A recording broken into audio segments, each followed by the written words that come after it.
வணக்கம். என் பெயர் பிரதிபா ராமநாதன். பதிவு எண் 406.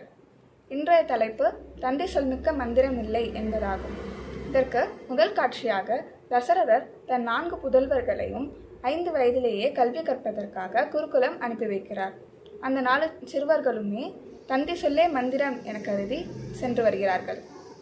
அவர்கள் குருகுல கல்வி முடித்த பிறகு அரண்மனைக்கு திரும்பி வந்தபொழுது விஸ்வாமித்திரரின் வேண்டுகோளை ஏற்று தசரத மன்னன் ராமனையும் லக்ஷ்மணனையும் விஸ்வாமித்திரரின் யாகத்தை காப்பதற்காக விஸ்வாமித்திரருடன் அனுப்பி வைக்கிறார்.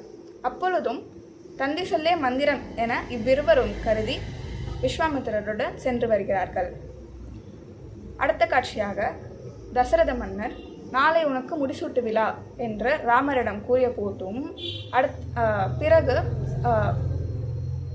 அன்னை கைகேயி 14 ஆண்டுகள் நீ வனவாசம் செல்ல வேண்டும் என்பது சக்கரவர்த்தியாரின் ஆணை என்று சொன்ன போதும் ராமர் தந்தை சொல்லே மந்திரம் என மகிழ்ச்சியுடன் அதை ஏற்றுக்கொண்டார்.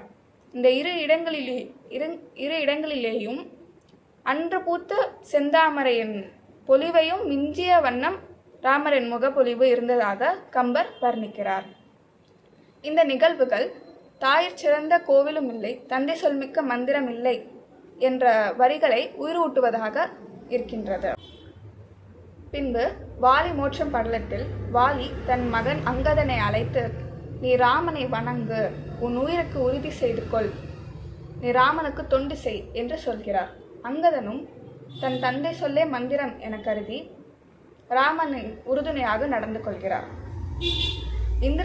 அடுத்ததாக இந்திரஜித் முதல் நாள் போரை முடித்துவிட்டு தன் தந்தை ராவணனிடம் போய் சீதையை விடுவித்து விடுங்கள் என்று கூறுகிறார். ராவணன் கேட்கவில்லை. எனவே தந்தையின் வழியில் அவரின் எண்ணத்தை நிறைவேற்ற அடுத்த நாளும் போர்க்களம் புகுகிறார். அப்பொழுது ராவணனை வணங்கிவிட்டு, தந்தையே, நான் போர்க்களம் சென்று எனது திறமை அனைத்தையும் காட்டி போரிடுகிறேன். இருந்தும் ராமன் என்னை வெற்றி பெற்று நான் இறக்க நேரிட்டால் அப்பொழுதாவது சீதையை விடுவித்துவிடு என்று கேட்கிறார். தனது முடிவை அறிந்த பின்னரும் தன் தந்தையின் ஆணையை ஏற்று 2வது நாள் போர்க்களம் புகுகிறார் இந்திரஜித். இவ்வாறாக இராமாயணத்தின் பல இடங்களில் தந்தை சொல்லே மந்திரம் என கருதி அதற்கு எடுத்துக்காட்டுகளாகவும் வாழ்ந்திருக்கிறார்கள். நன்றி, வணக்கம்.